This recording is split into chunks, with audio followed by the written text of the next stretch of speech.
Bonsoir à tous, bonsoir à toutes. Baruch Hashem. Après une semaine de vacances, Hanouka, on est content de vous revoir. Ce soir, Shiur pour d'abord la Refoua Shelema de Yaakov Bar Shlomo Habib, que Kadosh Baruch Hu lui donne une bonne santé et que Kadosh Baruch Hu y fasse, qui par le mérite de l'étude de son petit-fils, que Kadosh Baruch Hu lui donne une bonne santé. Ce soir, le Shiur, il est pour le Ilou Nishmat, le mari de notre chère Madame Yael, qui est avec nous depuis des années, Yosef Ben Simcha, que Kadosh Baruch Hu y fasse Tiye Nishmato Tserura Bitzro Rahayim, qui soit Mélit Yosher pour son épouse, pour ses enfants, pour tout le monde, et que Kadosh Baruch Hu il fasse, qu'il prie de façon à apporter la Géoula, Bimera Beyamenu, la Géoula générale, et aussi la Géoula pour sa famille très proche, et que bientôt on entend des semachot, des joies, très bientôt chez sa fille.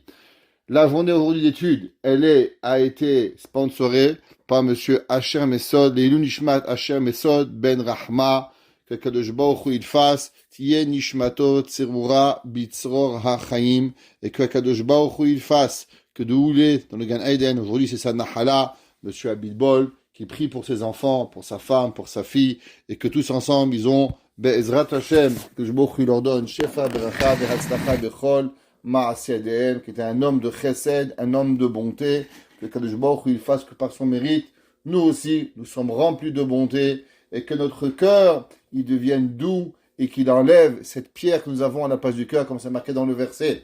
Le passage dans Yeshaya, il va sortir Mikem, et je vais enlever de vous, lève Even, un pierre de cœur, un cœur de pierre, Vesamti Lachem, lève Bassa, par tout le mérite de ces gens-là, Tiye Nishmatam Tserura Bitzror Achayim. Teilim 55, c'est le Teilim adoré des Tunisiens. Pour ceux qui ne le savent pas, voilà. Donc aujourd'hui, vous êtes chez les Tunisiens, Teilim 55. Alors, pourquoi il a été écrit ce Teilim et quelle est la raison pourquoi ce Teilim? Ceux qui veulent, nous faisons le Teilim 55 si vous voulez suivre en français ou en anglais ou en hébreu et on va essayer d'expliquer. Alors, on va voir plus tard, savoir que David Amelech, il va se sauver de Jérusalem. David Amelech, il était roi à Hebron pendant 6 mois, 6 ans. Après, il va être roi sur tout Israël pendant 33 ans. En tout, David Amelech, il va être roi pendant 40 ans sur Eretz Israël. Et Chachamim, ils nous disent qu'à un moment, il va perdre le royaume de Yerushalayim par son fils Avshalom, Absalom en français, qu'il va être Nimrad, il va aller contre son père. Vous vous rappelez, c'est le Teilim numéro 3 que nous avons fait, que David Amelech, il a parlé contre son fils, malheureusement la guerre qui a été faite. Mais dans ce Teilim 55, David Amelech particulièrement, il va parler contre 2 personnes, Doeg et Achitophel. Doeg et Achitophel ont été 2 personnes que David Amelech, on va voir, il était énormément proche de eux. Un d'entre eux, Doeg et Achitophel, David Amelech va même l'appeler Aloufi ou Miudaï. Mon maître et mon savoir. David Amelech va avoir un respect extraordinaire pour eux. David Amelech va se confier à eux. David Amelech, il va être avec une chavruta, un compagnon d'études extraordinaire avec eux. Et ces 2 amis, malheureusement, ils vont trahir David Amelech. Et vous savez, dans la vie, la pire des choses, c'est pas que nous avons des ennemis. Parce que qui dans le monde n'a pas quelqu'un qui est jaloux de nous? Qui dans le monde n'a pas quelqu'un que malheureusement, il veut lui prendre sa place au travail, à la maison, il veut prendre votre mari, il veut prendre votre femme, il veut prendre votre travail. C'est la vie de tous les jours. Mais encore, ça passe quand c'est un ennemi. Mais quand c'est votre meilleur ami, la personne que quelque part vous idolisez, tellement grand, vous lui faites confiance, il connaît toute votre vie et il se sert de la connaissance de votre vie pour pouvoir vous voler, vous arnaquer, vous faire du mal, alors c'est la pire des choses qui peut arriver. Et le Teilim 55, David Amelech, il a écrit à propos de ces personnes qui vont être proches de lui et qu'à la première occasion, ils vont vouloir se venger contre David Amelech. Alors, bien sûr, qu'est-ce qu'ils vont faire? La seule et unique façon, malheureusement, pour pouvoir généralement se sauver et arriver à faire du mal aux gens, ça parle avec une seule façon. Ça parle généralement à travers le Lachon Hara. Et c'est pour ça que David Ameler va parler très sévèrement contre Doeg et Achitophel, à cause que David Ameler va voir à combien ils vont dire du Lachon Hara sur David Ameler. On va voir que David Ameler, il va être plus fâché contre Doeg et Achitophel que son propre fils Avshalom, que Avshalom va être à la tête de la rébellion contre David Ameler.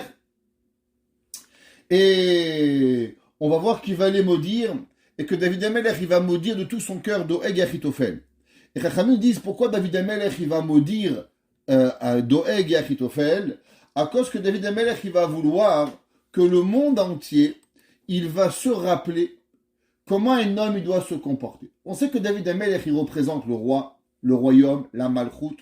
Alors en vérité, David Ameler, comme on a dit en plusieurs cours, il n'est pas David. David, il est chacun de nous. David Ameler, il est chaque juif qui a à travers nous comment se comporter, comment être.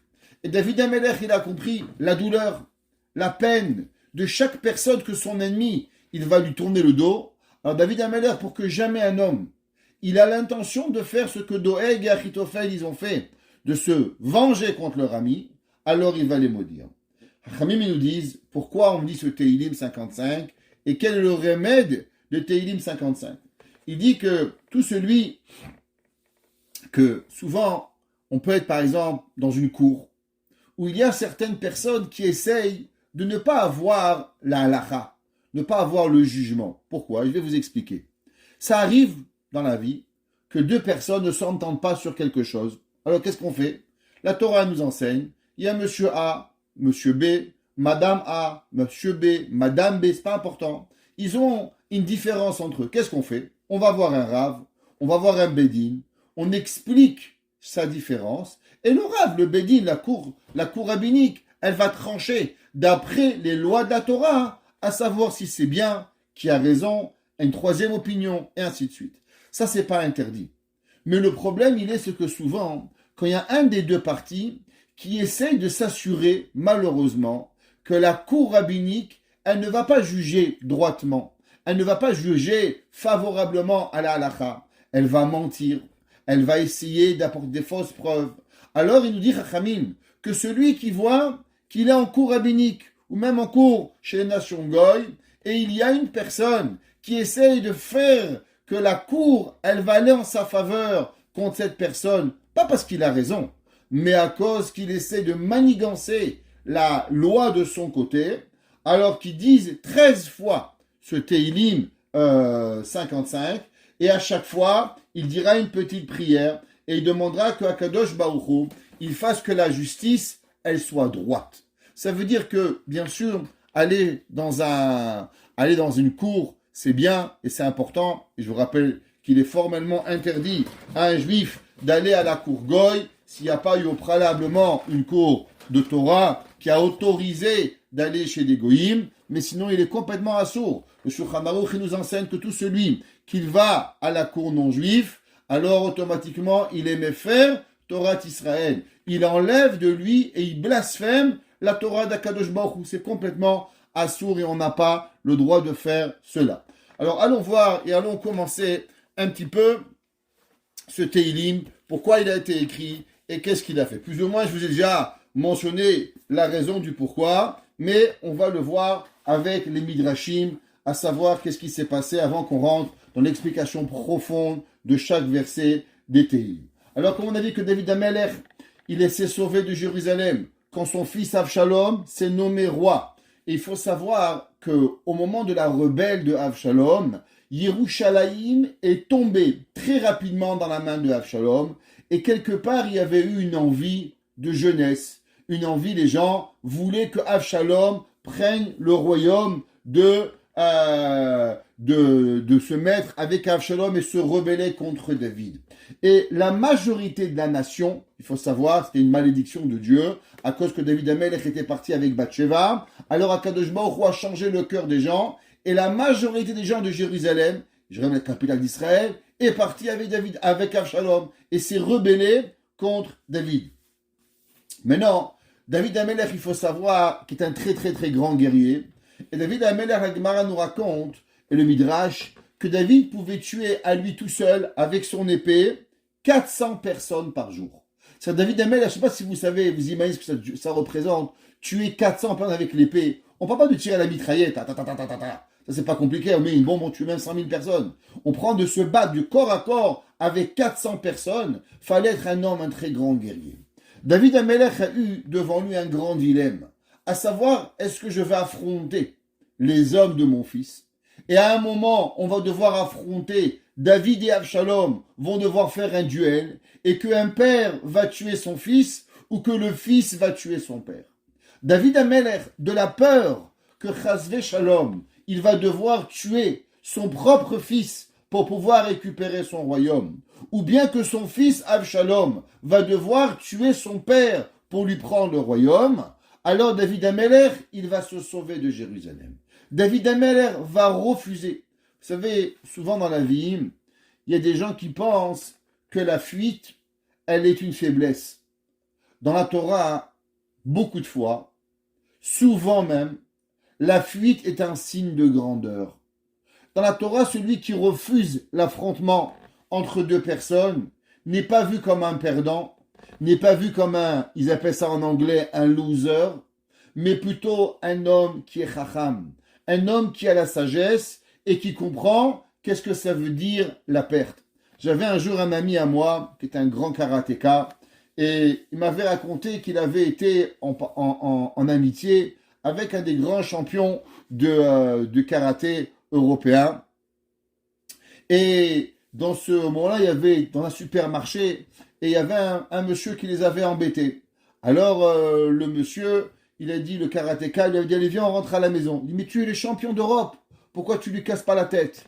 Il dit, tu as raison, je pourrais lui casser la tête, mais lui pourrait me casser une dent. Et une dent manquante, ça restera pour ma vie. Tandis que partir et aller rentrer chez moi à la maison, ça m'aura jamais rien coûté. Ça veut dire que des fois, c'est quoi le nimshal? Le nimshal, il n'est pas compliqué. Souvent dans la vie, ce qu'on doit savoir, c'est quand on affronte quelqu'un, eh bien, il y a des conséquences. Il y a des séquelles. Il y a des cicatrices qui restent pour la vie. Il y a un mot que vous dites, ou un mot qu'on vous a dit, et qui peut vous faire mal pour le reste de votre vie. À l'inverse, quand vous n'avez pas écouté ce qu'on pense de vous, à l'inverse, quand vous n'avez pas insulté l'autre personne, alors vous êtes rentré seulement chez vous. Et le fait que vous êtes rentré chez vous, alors vous avez déjà au moins gagné de ne jamais avoir vécu l'affrontement entre deux personnes qui puissent arriver. David Amelech, il va préférer se sauver comme un lapin. Malheureusement, Hachamim, ils vont nous dire que David Amelech, il va se sauver. Il va partir loin de Jérusalem. Tout ça pourquoi? Pour ne jamais arriver, Baruch Hashem, à devoir affronter son fils, son propre enfant, à la guerre et à devoir ou le tuer ou être tué. On a vu dans les parachiotes précédentes, Yaakov Avinu. Yaakov Avinu va avoir peur, quand nous disent, Vaïra Yaakov Meod. Et Yaakov a eu très peur. La Gemara nous dit de quoi Yaakov Avinu a eu peur? La Gemara dit, Laharog ole Yahareg. Yaakov Avinu il a eu peur, ou de tuer son frère, ou bien d'être tué. David Yaakov Avinu il a dit comment un homme, il peut vivre avec la conscience qu'il va prendre l'âme de son frère, qui va tuer son frère. Qu'est-ce que je vais dire à mon père et à ma mère, Yitzhak et Rivka? Tu sais, moi, Yaakov, Ishtam, Yoshev ou Alim, eh ben l'homme pieux, l'homme de Torah, l'homme qui est la bonne personne a dû tuer mon frère Esav. Vivre avec ça sur la conscience est quelque chose que l'on ne veut pas faire. Et Yaakov nous a appris la plus grande des leçons. Yaakov nous a appris la plus grande des morales, que l'homme, l'affrontement est la pire des choses. Et souvent, pour pouvoir gagner le respect de l'autre, il faut apprendre à se retirer et ne pas affronter la personne face à nous. Alors, comme on a déjà expliqué, que David Amelech, il a déjà écrit un verset sur ça, et il y a eu malheureusement des milliers de personnes. Vous savez, on raconte qu'il y avait un jour en Israël, à Jérusalem, durant la Première Guerre mondiale, il y a eu un homme qui est parti voir un marchand, et il dit, tu sais, mon fils, il est venu te voir, et il t'a donné un louis d'or pour avoir des bonbons, et tu lui as donné des bonbons avec un louis d'or, rends-moi la monnaie. Il dit, je te promets, ton fils, il n'est pas venu avec un louis d'or, il est venu avec une petite pièce. L'histoire a fait beaucoup de bruit, il y a eu énormément de personnes qui se sont mêlées dans cette histoire. Et bien sûr, les gens ont dit que le vendeur, le dépanneur, était un voleur. Ils se sont mêlés de gauche, de droite. Et à la fin, il s'est passé que tout le monde a décidé d'arrêter, d'acheter chez ce dépanneur. Et ce dépanneur a fait faillite. Et malheureusement, il a même eu un enfant qui est mort de faim durant la guerre. Après la Première Guerre mondiale, un jour, il y a un homme, des années plus tard, il toque à la maison. Et il vient, il dit, monsieur Untel, il dit, oui, voilà, je viens te rendre un louis d'or. Il dit, un louis d'or? Comment tu me rends un louis d'or? Il dit, ben voilà, un jour je marchais dans la rue et mes enfants avaient faim, j'avais pas de quoi manger, et j'ai vu ton fils avec un louis d'or. Et je me suis dit, si l'enfant avait un louis d'or, sûrement que le père devait en avoir des milliers. Alors j'ai joué avec ton fils et j'ai changé une agoura, un sou, contre le louis d'or. Et ton fils n'avait pas remarqué, car il avait 3-4 ans, et alors j'ai changé la pièce. Je me suis assuré de savoir qui il était, et aujourd'hui, je suis revenu te repayer ce que je t'ai volé. Le Rav de Yerushalayim, Rav Shmuel Misalant, il a vu dans le ciel le papa, le monsieur qui a volé, ils s'arrangeront. Parce que les deux, un il avait pensé quelque chose, l'autre il a pensé autre chose. Et même le vendeur du dépanneur, à la fin ils vont s'arranger. Mais de qui on n'aura jamais à avoir la pitié sur eux, c'est toutes les personnes qui sont mêlées autour de la marloquette. Il a dit Rav Shmuel Misalant, généralement, contre qui Akadosh Baruch Hu il est le plus fâché?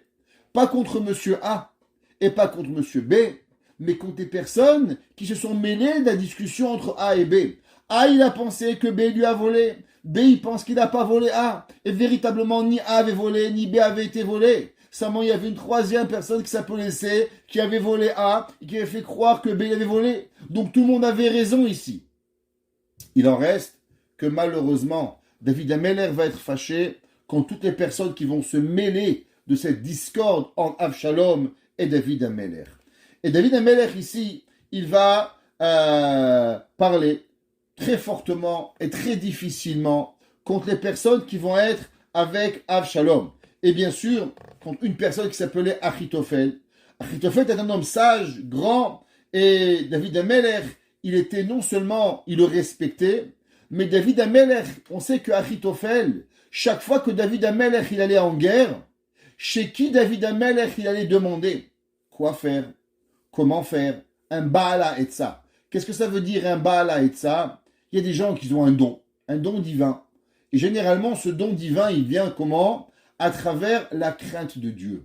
C'est quoi la crainte de Dieu? La crainte de Dieu, c'est des gens qui sont capables de mettre leurs envies de côté en pensant à la volonté d'Akadosh Baruch Hu. Ce qu'on appelle Yirat Shamaim. La Gemara, vous vous rappelez, dans Chovot Alevavot, Chovot dans Miset Yesharim, dans la Hagdama, le Miset Yesharim, il avait rapporté la Gemara dans Masechet Shabbat. La Gemara, elle ramène le verset dans Yov. Yov, il dit, Hen, Yirat Hashem Chochma. La Gemara dit, qu'est-ce que ça dit, Hen, Yirat Hashem Chochma? La Gemara dit que le mot Hen vient du mot grec qui veut dire un.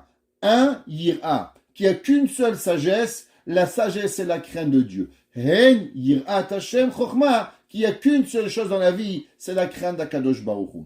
Et généralement, le Chavetz Chaim nous enseigne, on va le voir plus tard, Bet Hashem, que pourquoi il y a des paroles de personnes qui vous rentrent dans la tête et qui vous restent, eh bien ce sont des gens qui ont la crainte de Dieu. Il y a des gens avec qui vous parlez, ça rentre d'une oreille, hop, ça sort de l'autre. Et il y a d'autres personnes que quand ils vous parlent, les mots ils rentrent dans votre cœur, les mots ils rentrent, ils percutent votre cœur. Et ce que la personne le dit, alors vous les gardez et vous allez choyer ces paroles, chaque mot. On a déjà raconté souvent l'histoire de Rav Elchanan Wasserman. Rav Elchanan Wasserman, un talmid du Chavetz Chaim, il allait écouter le cours du Chavetz Chaim à Rosh Hashanah. Et un jour, un monsieur a dit le Chavetz Chaim, il a répété le même cours que l'année dernière. Et le Rav Elchanan lui a dit non, il a rajouté 16 mots. Le Rav Elchanan, il comptait les mots du Chavetz Chaim comme des diamants. Vous savez que le Harizal nous dit que dans la prière, un homme, il ne doit pas dire les mots à 2000 à l'heure. Il doit dire chaque mot comme une pierre précieuse, comme un diamant, comme un homme qui a, prenez un diamantaire, demandez-lui combien de diamants tu as. Il dit, j'en ai 363. Quoi, tu connais chaque diamant? Bien sûr. Chaque diamant coûte $5000. alors il sait que s'il en perd 3362 ou 363, eh ben chacun des diamants, il vient de perdre un carat, 5, 7 000 $, je ne connais pas les prix des diamants, mais une chose je sais, c'est que ça coûte cher et que chaque diamant, chaque pierre, elle a un prix. Nous dit le Harizal, la prière c'est pareil, quand l'homme il prie, faire attention, il faut qu'on compte les mots. Vous savez, souvent, on ramène, on se demande des questions, c'est marqué dans Chazal, combien de mots il y a dans Kiryat Shema. Les gens ne savent pas. Combien il y a de mots, de fois dans Akadosh Baruch Hu, dans les Tefillin. Les gens ne savent pas. Pourquoi? C'est parce que les gens ne se sont jamais arrêtés à compter le nombre de mots qu'il existe. Parce que ce n'est pas important de les compter. Parce que pour eux, il n'y a pas de valeur. Comme on avait parlé la dernière fois dans le cours de Hachel Yatzar. Mais celui qui prend l'importance de chaque mot. Achitophel était non seulement l'ami de David Amelech, on voit que David Amelech va le respecter, mais il va être le Yoetz de David Amelech. Et que David Amelech pensait que Achitophel avait la parole de Dieu, et chaque fois que David Amelech il avait besoin, alors il allait demander à Achitophel quoi faire. C'est un homme chacham, grand, et qu'il connaissait même l'avenir. Qu'est-ce que ça veut dire connaître l'avenir? Alors vous savez, la Gemara dit Ezeu chacham haroe et hanolad. Celui qui est capable de voir l'avenir. Alors, dans les nations du monde, voir l'avenir, ça veut dire voir être un peu des marabouts avec une boule de cristal et vous dire goulou goulou, boulou boulou et vous dire votre avenir. La Torah, ça marche pas par la magie et on vous dit pas goulou goulou, boulou boulou et on vous dit pas abracadabra pour pouvoir y arriver. Vous savez au passage que veut dire le mot abracadabra? Ben veut dire abera, kadabera. Abera, je vais construire. Kadabera, quand je parlais, c'est un mot hébreu que même les Juifs, ils ont inventé. Mais il en reste, c'est que comprendre l'avenir, ça veut dire comprendre les conséquences. La Gemara dit Chacham adish minavi. La Gemara dit qu'un homme intelligent, il est plus grand que même un prophète. Pourquoi? Parce que le prophète ne prophétise seulement une parole de Dieu, va expliquer une seule chose qu'Akadosh Baruch Hu il va dire. À l'inverse, le Chacham, il va pas seulement comprendre la parole, l'avenir qui va arriver, mais il va comprendre la situation au complet. Achitophel était un homme qui pouvait comprendre chaque chose, il avait une finesse, il avait une etza, il avait une tvuna, un tamid chacham. Et David Amelech, il était énormément, il chérissait cet homme-là, et avant, chaque fois qu'il allait en guerre, alors il allait et il demandait à Achitophel, Achitophel, on va en guerre, comment on va en guerre? Comment on attaque? Est-ce qu'on va perdre des soldats? Comment on va arriver? Et maintenant, David Achitophel, qu'est-ce qu'il va faire? Il va devenir le conseiller de Avshalom et il va vouloir tuer David Amelech. La suite de l'histoire, c'est que Achitophel, il va donner le meilleur conseil à Avshalom pour pouvoir tuer David Amelech. David Amelech va prier pour que Avshalom n'écoute pas le conseil de Achitophel. Et au moment où Achitophel, il va voir qu'on va pas écouter son conseil, tellement il était sûr qu'en vérité, que si on l'écoutait pas, il allait perdre la guerre, et c'est vrai, que Avshalom, du fait qu'il n'a pas écouté Achitophel, alors Avshalom va perdre la guerre, alors Avshalom va se suicider, et il va se pendre. Pourquoi? À cause qu'il va comprendre que la suite des événements était claire, que si on l'écoutait pas, alors elle serait automatiquement clair qu'il va perdre la guerre. C'est marqué dans le Midrash de Yalkut Shimoni. Le Passouk, il écrit et il dit Shakadosh Baruch Hu, il a dit à David Amelech, Ech ata omer yira vera'ad yavobi. On sait que David Amelech, dans le verset 6, David Amelech, il dit Yira, la peur, vera'ad, et le tremblement. David Amelech, il écrit Yavobi, ils sont vus dans moi, Vatechabeseni, et ils m'ont couvert, palatsut. David Amelech, il dit que tout mon corps, il est transi de peur avec ce qui m'arrive. Alors vous savez qu'il y a une grande question sur ça. Pourquoi? Parce que David Amelech, c'est marqué que d'un côté, David Amelech, il dit j'ai peur des ennemis de Avshalom, des ennemis de David, j'ai peur de Achitophel, de Doeg, toutes ces personnes. Et de l'autre côté, c'est marqué Lo ira mirevavot am asher saviv shatu alai. Il dit le Midrash dans la Yalkut Shimoni que David Amelech, il a dit à Dieu, tu sais, moi, Kadosh Baruch Hu, j'ai tellement confiance en toi que même s'il y a 1 million de personnes devant moi, j'ai pas peur. Vous vous rappelez, on avait dit, c'est quoi, d'où nous apprenons la Emouna? D'où une personne, elle apprend qu'elle doit avoir confiance à Kadosh Baruch Hu. Alors vous vous rappelez que le Rambam, il avait enseigné Maïmonide, que la Torah nous dit qu'un homme, quand il va en guerre, alors il y a des critères pour aller à la guerre, et au moment où il est choisi d'aller à la guerre dans le peuple juif, Altira ve Altifra. L'homme, il ne doit pas avoir peur. Et le Rambam, il demande, mais comment l'homme, il peut ne pas avoir peur? La peur, elle est innée chez l'homme. Prends quelqu'un et explique-lui de ne pas avoir peur. La peur, elle n'est pas quelque chose qu'on peut maîtriser. La peur, il y a des gens qui ont des peurs, ils ne savent pas pourquoi, ils ont peur du noir, ils ont peur de marcher dans l'autobus, ils ont peur, ils ont des phobies. On ne peut pas comprendre les phobies. Alors comment la Torah nous dit « Atira ve atifrat » La Torah nous dit « N'aie pas peur quand tu vas à la guerre ». Comment c'est possible? Le Rambam, il dit qu'en vérité, toutes les peurs, elles dépendent d'une seule chose, de la Emouna. Comment un homme, il arrive à enlever toutes ses phobies, toutes ses peurs, à travers la confiance en Dieu. Plus l'homme, il a confiance en Dieu. Et il sait qu'il ne peut rien lui arriver sans que Akadosh Baruch Hu, il décide.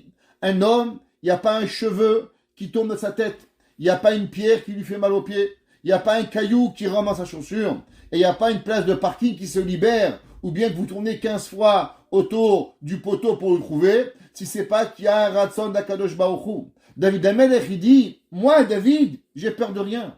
Pourquoi? Parce que je suis avec Akadosh Baruch Hu. Le Rambam, il dit que du fait que la Torah t'a dit Altira ve Altifrat, n'aie pas peur. C'est avec la Torah, elle sait que l'homme, à travers la Emouna, il sait qu'il ne peut mourir ou il ne peut vivre qu'à travers le Ratzon Hashem. À l'homme, il n'a pas peur. Si c'est comme ça, demande le Yalkut Shimoni. Comment se fait-il que David Amelech, il avait peur? David Amelech, il a dit Yira vera diavobi, que la peur et la terreur, elles m'ont pris, et palatsut, et elles m'ont habillé tout mon corps. Et comment c'est possible? Il dit, le Midrash, que David Amelech, il dit, à propos des ennemis, Erdof oyevai va'asigem velo ashuv ad kalotam. David Amelech, dans le Télim 18, il dit, moi j'ai peur de personne.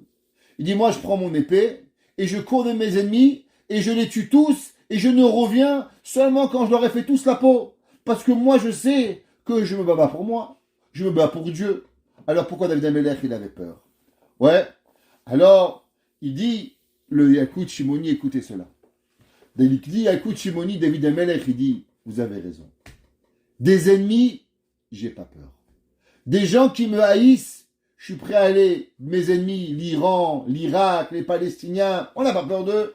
Boré Olam, notre créateur du ciel, il va venir, c'est la guerre, c'est comme ça la vie. On a vu à travers les années, à travers les histoires, il y a un gagnant et il y a un perdant. Le perdant, il est faible, et le gagnant, il gagne la guerre. David Amelech, il dit, celui qui doit gagner la guerre, il va gagner la guerre.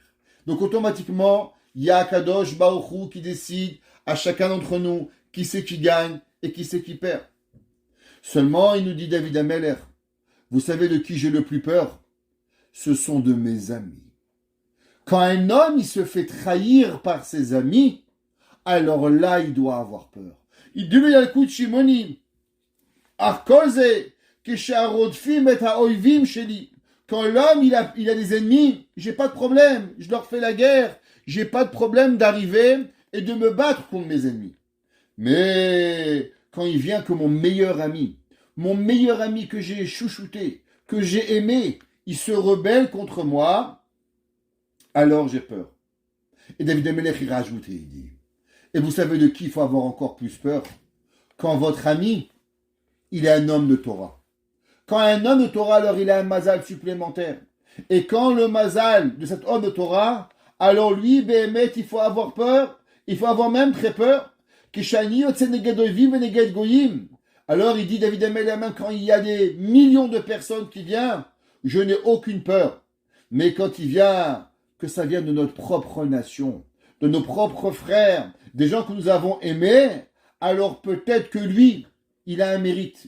Peut-être que cette personne-là, elle a un rapprochement avec Dieu quelque part qui mérite possible de pouvoir malheureusement nous prendre et nous faire du mal. Qu'est-ce que Achitophel avait de particulier que David Ameler il avait peur de lui et que David Ameler il avait cet amour particulier. Dans le verset 15, c'est écrit, David Ameler il dit Ata Asher Yardav, ensemble, Namtik Sod, on a adouci les secrets, Bevet Elohim, dans la maison de Dieu, Nehaler Beragesh, alors on est allé ensemble dans Ragesh. Ragesh, si on va traduire, traduction littérale, Regesh, ça veut dire qu'on est allé avec un sentiment particulier qu'on a arrivé. Et le Midrash nous dit, c'est quoi que David Ameler, il a écrit, à propos de Achitophel. Et nous dit que David Ameler était un homme, vous savez que David Ameler, durant sa jeunesse, son père le prenait pour un bâtard, et donc David Ameler avait été renvoyé de la maison. Et David Ameler avait pris une habitude d'étudier seul. David Ameler n'était pas un homme de Chavruta. David Ameler n'était pas un homme qui avait un compagnon d'études. Vous savez, généralement, quand on va à la yeshiva, la première question on demande à un bachor, quelle yeshiva t'étudies? Ok, à la yeshiva Bet Yosef Meir. Qu'est-ce que tu apprends comme Gemara? Baba Metzia, c'est qui ta Chavruta? Prochaine question qu'un homme il demande, c'est qui ton compagnon d'études? Un homme sans Chavruta, c'est pas un homme, c'est un demi-homme. Alors, David Ameler, du fait qu'il avait grandi tout seul, avec la haine de ses frères, la haine des gens qui l'entouraient autour de lui, qui voulaient même qu'il meure, David Ameler avait pris l'habitude d'étudier seul.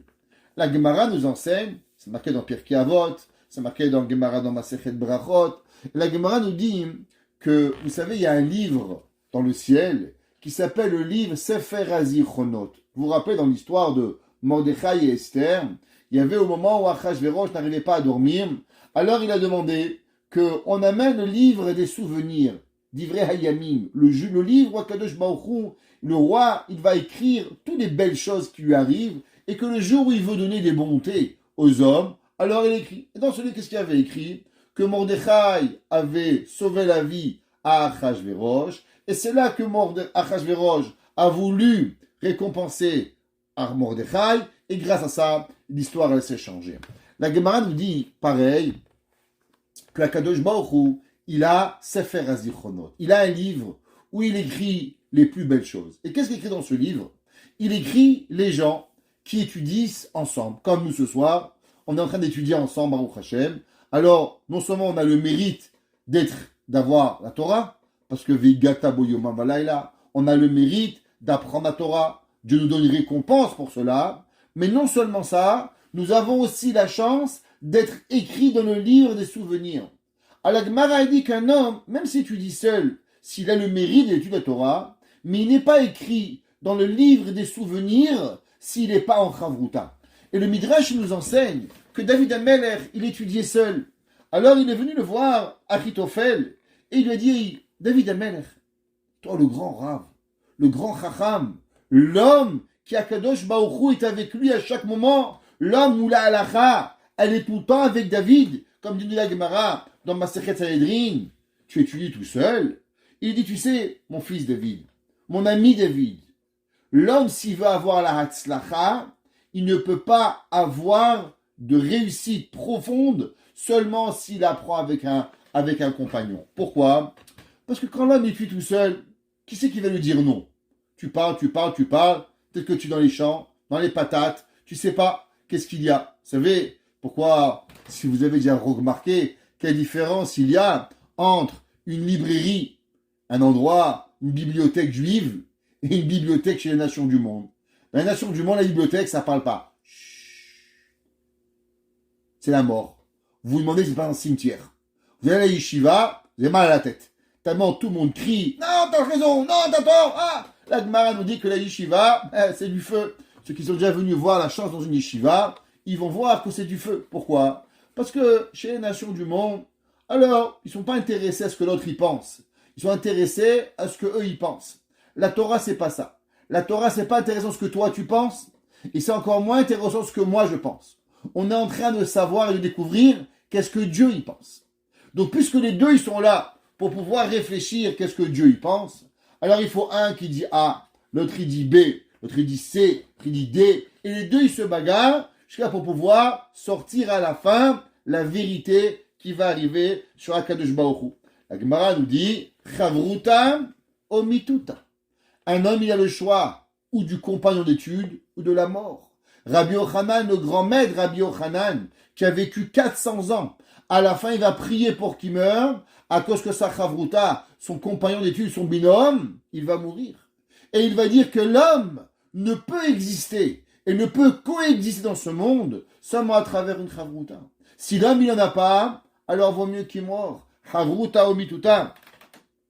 C'est marqué dans le Pasuk, Cherev alabadim. La Gemara nous enseigne dans Masechet Ta'anit, page 7a, et la Gemara dit que l'homme, il ne peut arriver seulement pour comprendre les secrets et adoucir la Torah, seulement à travers un compagnon d'études.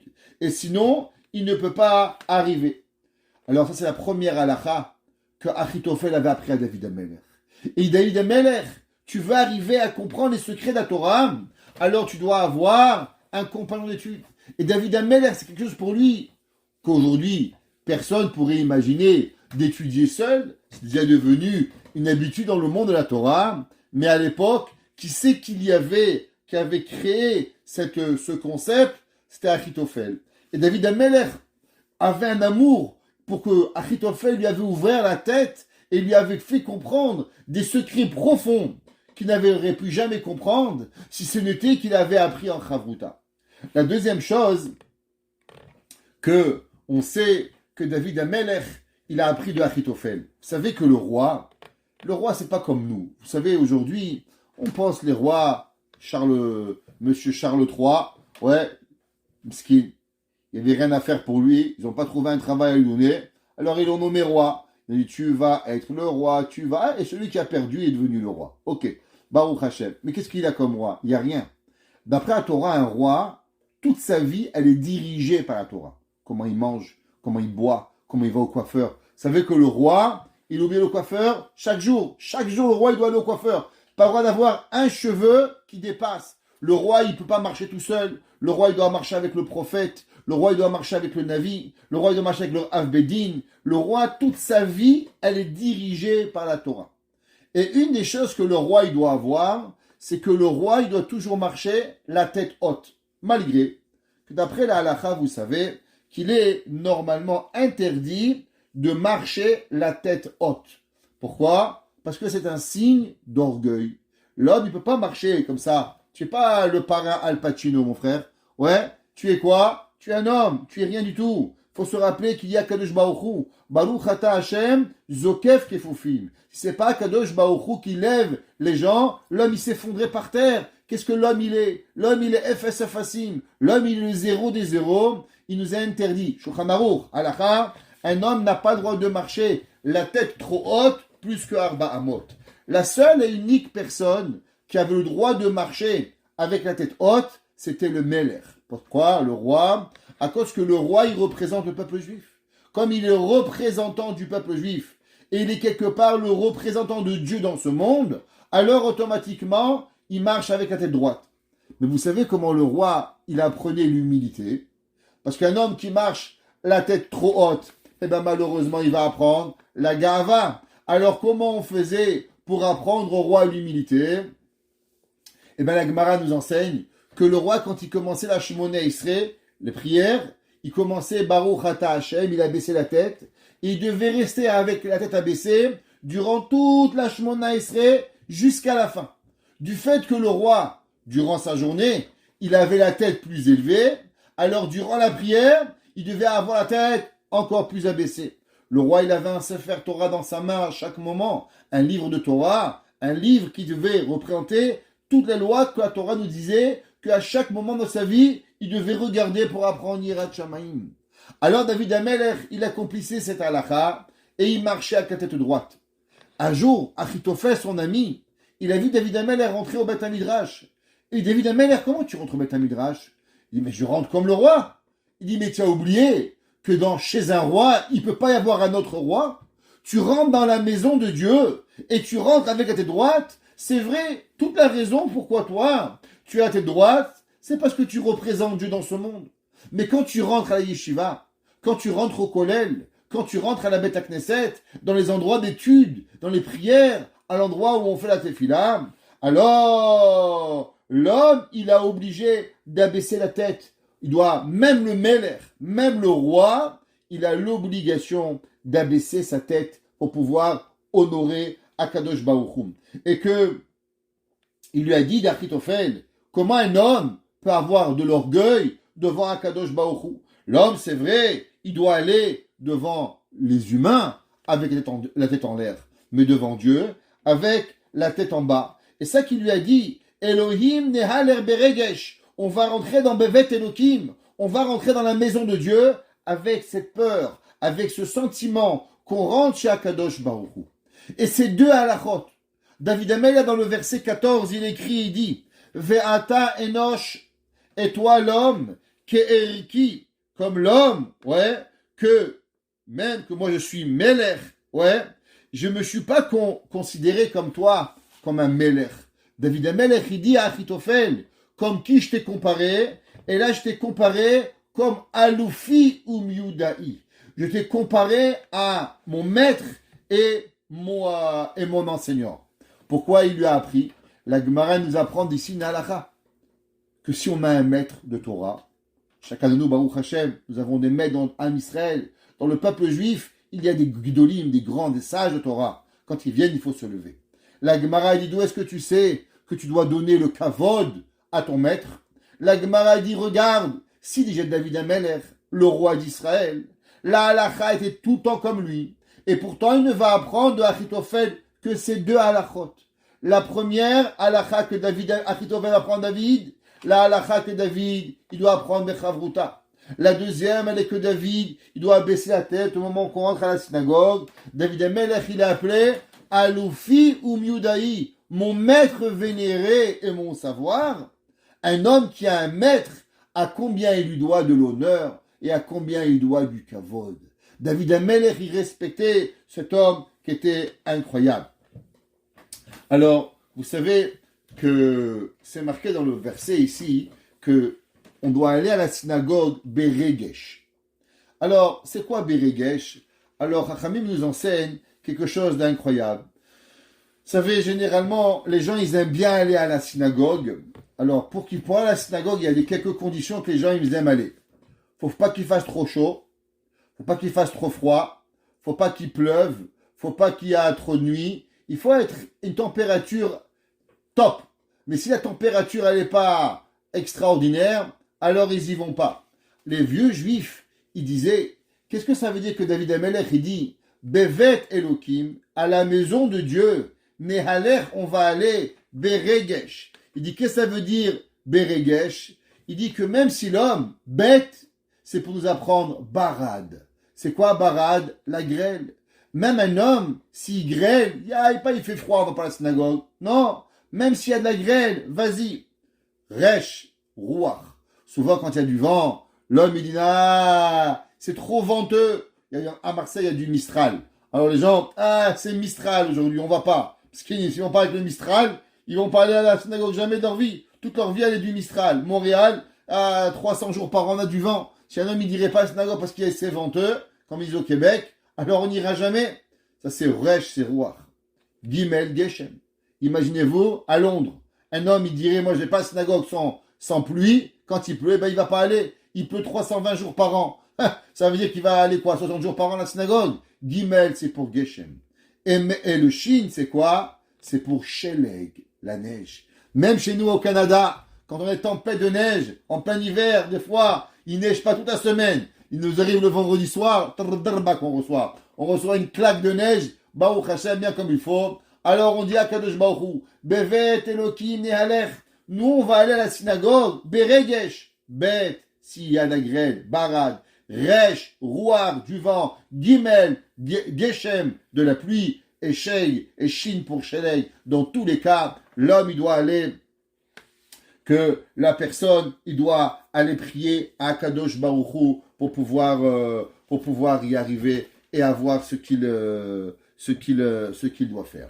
On va devoir raccourcir un petit peu parce que le temps il passe et il y a un enseignement incroyable dans le verset 19. Dans le verset 19, c'est marqué, David Amelech, il écrit et il dit Pada Beshalom Nafshi, Akadosh Baruch Hu, il a racheté, David Amelech, il demande à Akadosh Baruch Hu de racheter son âme, verset 19, pour ceux qui veulent suivre. David Amelech, il écrit, il dit Yivde Hashem et Nafshi Beshalom Yel. S'il te plaît, Dieu, rachète mon âme, Mikireva Elei, Mikireva Eli. De quoi? De toutes les guerres qui arrivent avec moi. Kiberabim Hayu Imadi. Parce que, toi, Akadosh Baruch Hu, j'ai toujours été avec toi à tous les niveaux. J'étais toujours en train de prier à chaque moment que David Amelech dit que tout Israël et tout Yehuda, ils aimaient David et que David Amelech était dans la prière. Pour ceux qui veulent, dans le Zerachim Shon, vous avez tous, en tout cas beaucoup d'entre vous, en le livre qu'on vous a donné. Ouais, il y a quelques années déjà. Alors, dans ce livre, là-bas c'est marqué, la Gemara, elle nous enseigne, dans Gemara, dans Masechet Berachot. La Gemara, dans Berachot, page 8a, la Gemara a dit, d'où est-ce que l'on sait que Akadosh Baruch Hu, il ne rejette jamais la prière d'un public. Quand un public, il prie, quand il y a 10 hommes qui se mettent ensemble, et même 10 femmes, si 10 personnes se mettent ensemble, alors Akadosh Baruch Hu, il ne rejette jamais leur prière. C'est pour ça que les groupes de Teilim, c'est incroyable.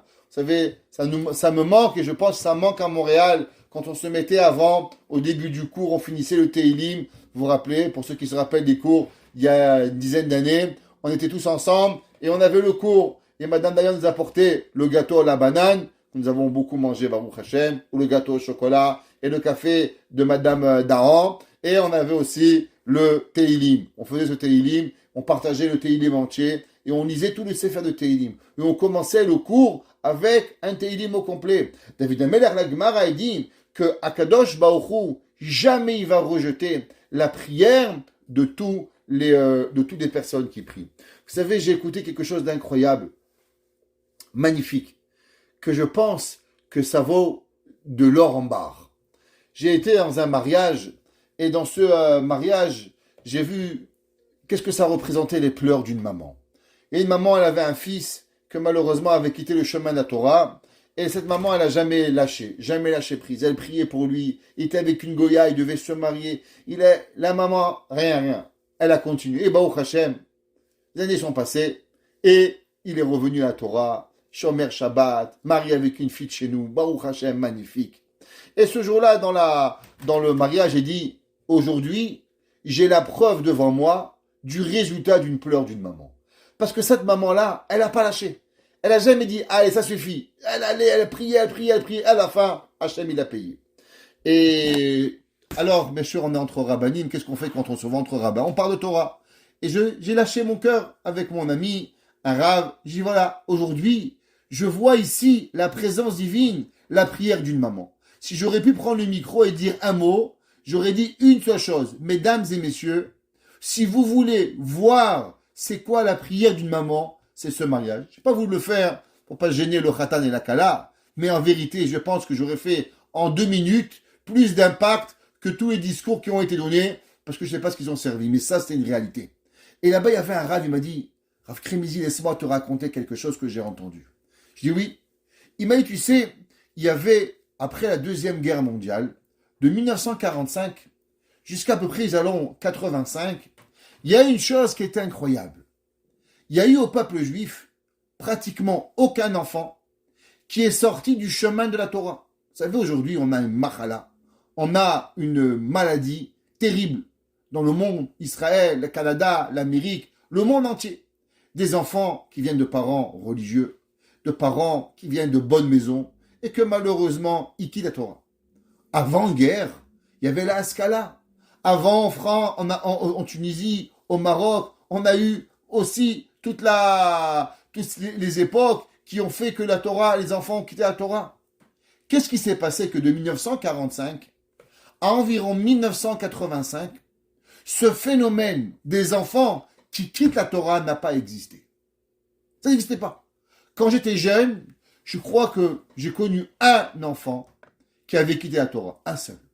99,9% de mes amis sont tous à la yeshiva rabbin. Aujourd'hui, je ne peux pas vous garantir que c'est ça qui arrive. Le Rav Aaron Kotler, il a dit, est-ce que vous savez pourquoi il y a eu tellement d'enfants qui sont devenus des enfants extraordinaires après-guerre? Parce qu'il y a eu 1 million de mamans qui ont prié pour que leur enfant ne soit pas brûlé dans les camps. Il y a eu 1 million de morts enfants. Il y a eu 6 millions d'hommes et de femmes. Il y a eu des millions de mamans qui ont prié. Dieu, s'il te plaît, fais que mon enfant y vive. Dieu, s'il te plaît, fais que mon enfant y réussisse. Dieu, s'il te plaît, fais que mon enfant, aide-le. Qu'est-ce qui s'est passé? Pour raison, je ne suis pas Dieu et je ne peux pas savoir le comment du pourquoi.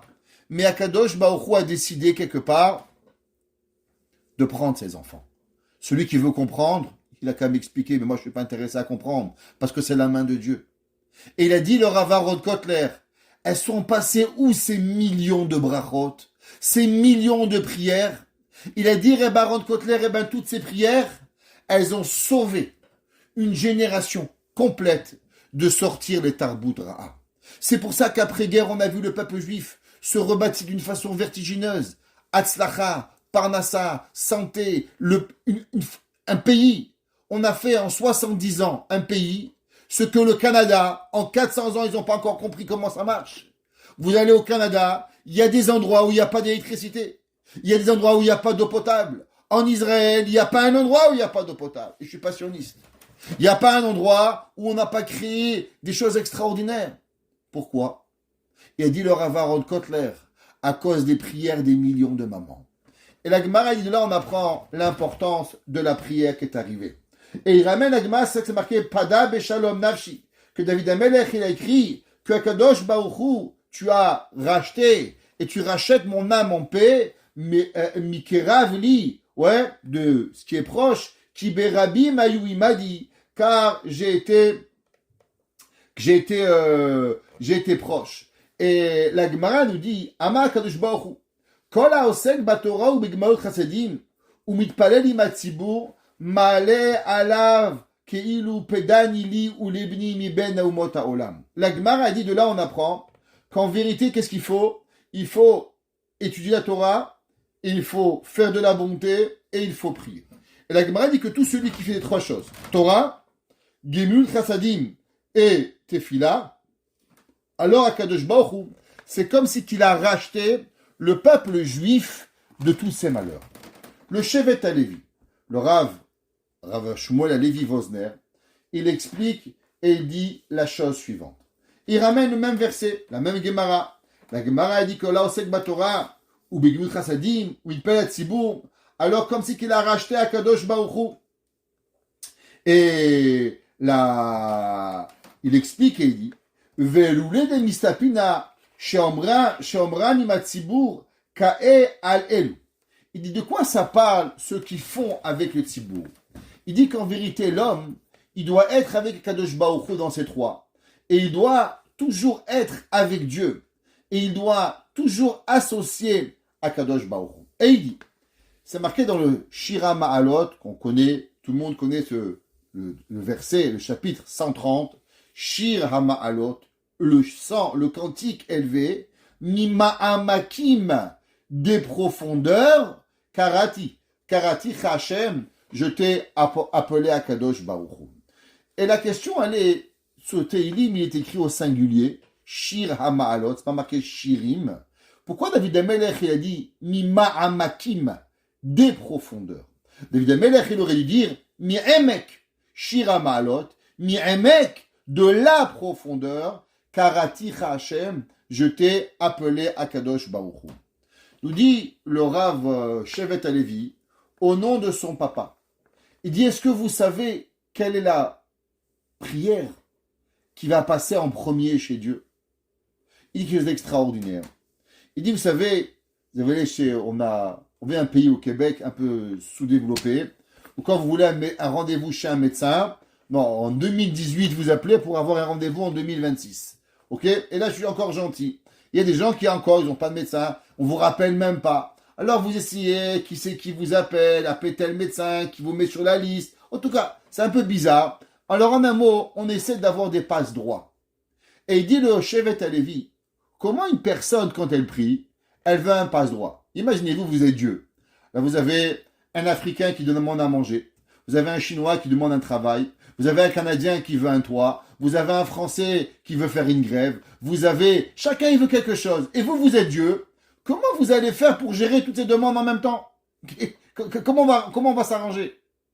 Il dit, le Shevet Halevi, la réponse, elle est simple. Quand une personne, elle prie pour elle, je veux, j'ai besoin, donne-moi. Quand l'homme, il est que à lui-même, c'est quasi impossible que Dieu lui réponde. Pourquoi? Parce qu'Akadosh Baruch Hu, il dit, comment on va gérer les priorités? Eh bien, les priorités des prières, elles sont à ce que la personne, il prie pour lui ou il prie pour la communauté. Si l'homme, quand il prie pas seulement pour lui. Quand il veut un chidour pour sa fille, un chidour pour son fils, qui prie pour la voisine, qui prie pour le voisin, quand il veut la parnassa, quand il veut avoir de quoi payer ses dettes, qui dit pas, s'il te plaît, Hachem, donne-moi, moi. Skin, combien de fois, moi, on va t'écouter? Il y a Kadosh Baruch Hu, tu sais, on est en post-Covid, tout le peuple juif, il a besoin de parnassa. Regarde mes amis, regarde ma famille, regarde mes frères, regarde mes sœurs, regarde mes amis. Ils sont tous ensemble. Et quand tu associes avec toi d'autres personnes, alors Akadosh Baruch Hu t'écoute. Shir Hama'alot, le chant élevé, Mima Hamakim, des profondeurs au pluriel, Karati Hashem, je t'ai appelé Akadosh Baruch Hu. Parce que l'homme, s'il veut réussir, il doit jamais parler à l'individuel, mais il doit prier et demander à Akadosh Baruch Hu, toujours à associer avec lui Akadosh Baruch Hu pour pouvoir y arriver. Et c'est pour ça que c'est marqué que la Gemara a dit qu'il y a trois choses qui ne se font pas tout seul. On a expliqué c'est quoi la Torah. La Torah, c'est quelque chose d'extraordinaire, mais pour voir y arriver, la Gemara a dit que ça prend d'abord un peu de bagarre. C'est quoi de la bagarre? Bien sûr, c'est pas de la bagarre méchante, mais la bagarre, c'est tu as raison, non, j'ai tort. La Gemara, il y a marqué dans le pasuk Et ve'av besoufa. Ça veut dire quoi? Et ve'av besoufa. La Gemara dit qu'au début, un père et un fils, ils sont comme deux ennemis. Mais à la fin, ils deviennent des amoureux. Ça veut dire que la Torah, elle est blanchie. Et elle est expliquée quand la personne... D'abord, il y a un peu de querelle pour pouvoir y arriver. Et avec cette querelle, on blanchit, on limpide la Torah pour pouvoir arriver à la comprendre. Alors la Torah, qu'est-ce qu'elle amène? La Torah, elle amène la paix. Ça veut dire qu'au début, c'est un peu querellement. Un il dit A, l'autre il dit B, l'autre il dit C. Ça a l'air un petit peu de la querelle. Mais à la fin, on arrive à un consensus pour pouvoir y arriver. C'est pas tout qui dit Peda, Beshalom Nafshi. Qu'à travers la Torah, l'homme, il arrive à la paix. Parce que la Torah, elle nous amène à écouter l'autre. Elle nous amène à dire, waouh, bravo, t'as dit un beau devoir Torah, c'est sympa ce que tu dis, ça arrive. Pareil, la bonté. L'homme qui fait la bonté autour de lui, il y a un khatan qui se marie, il y a une kala qui se marie, il y a une maman qui accouche, il y a un monsieur qui a pas payé son loyer, on l'aide. La Gimut Chassadim, où on peut pas savoir, il y a des gens, on peut leur donner un peu $1, on leur sauve une vie.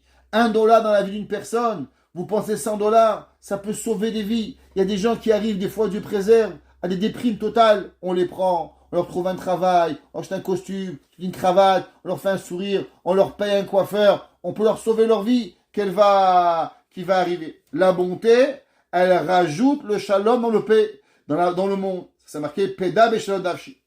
Et la troisième chose qui ramène la paix, c'est la tfila. Que quoi? La Gemara dit que c'est quoi la prière? Tous les Shabbats on dit Va'ani tefilati lecha Hashem et ratson.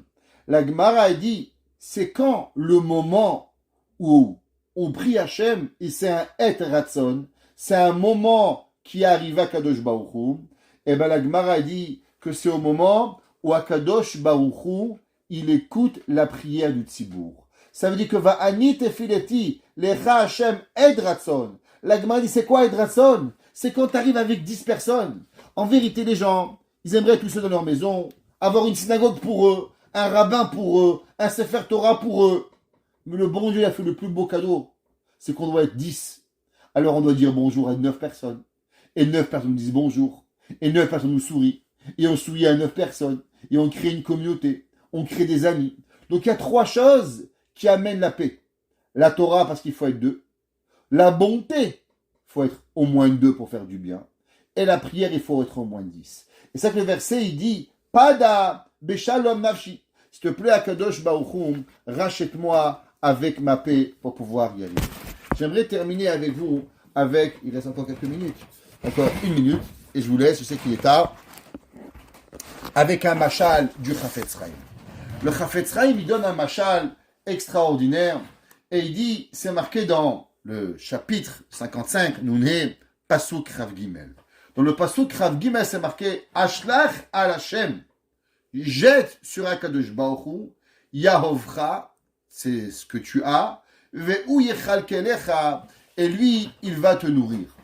Il dit le Chafetz Chaim, de quoi il parle ce verset, qui dit jette sur Dieu ton argent, ce que tu as, et Hachem, il va te nourrir. Il dit, Machal ema davar domé. À quoi ça ressemble? Ça ressemble à un homme il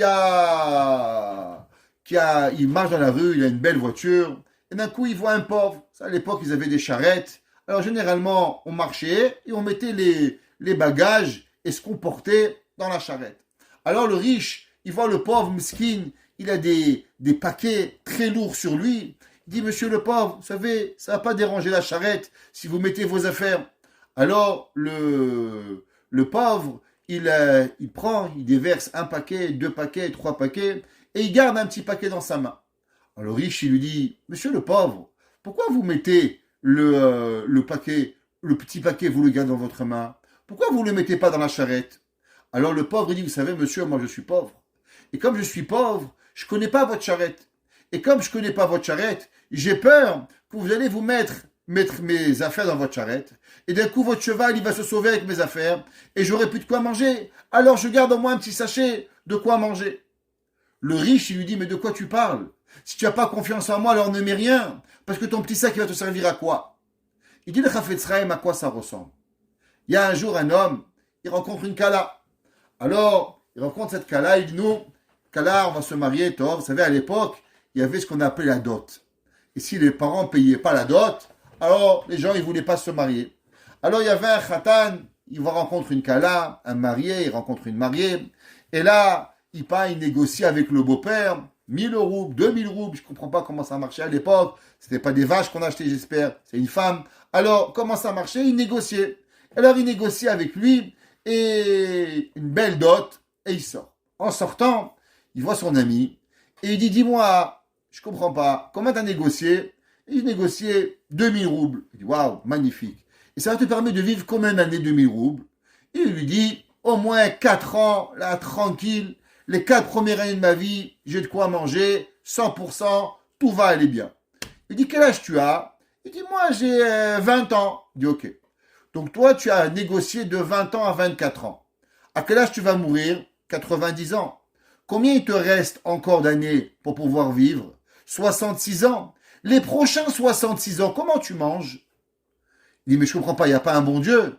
Il dit, je comprends pas. S'il y a un bon Dieu pour les 66 ans, alors pourquoi donner gaspiller les 4 premières années? Il dit le Chafetz Chaim, l'homme à la fin de tous ses calculs, à la fin de tout ce qu'il fait, il doit croire en Dieu.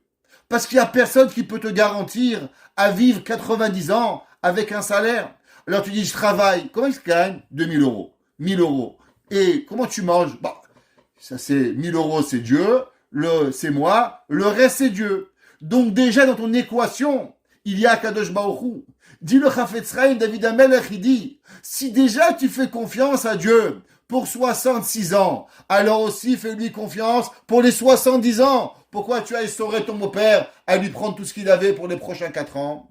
Et il dit David Amelech dans le verset dans Tehilim, Ashlech al Hashem, si déjà tu mets dans la charrette et tu donnes à Dieu, Yahovcha, tout ce que tu as, Ve'u yechal kelecha, et Akadosh Baruch Hu va te nourrir, parce que si tu as confiance en Akadosh Baruch Hu, alors aie confiance en Akadosh Baruch Hu. Akadosh Baruch Hu il fasse, Akadosh Baruch Hu on ait confiance en lui, pas seulement pour 4 ans, pas seulement pour 10 ans, pour la vie, Akadosh Baruch Hu dans nos prières, toujours nous associons, chacun d'entre nous. Et quand on associe Hachem, alors il devient Eid Ratson, Imamakim Keratich Hachem, que Kadosh Baruch Hu soit avec nous, et que Kadosh Baruch Hu, il est podé à nous, il nous rachète, il nous donne tous nos besoins, et qu'ensemble, Be'ezrat Hachem, nous arrivons à obtenir de Dieu tous nos demandes, qu'Hachem écoute toutes nos prières, et que nos prières sont toujours Béchalom, et que nos ennemis deviennent nos amis, et que nos amis ne deviennent jamais nos ennemis. Baruch Adonai Leolam. Amen ve Amen. Demain,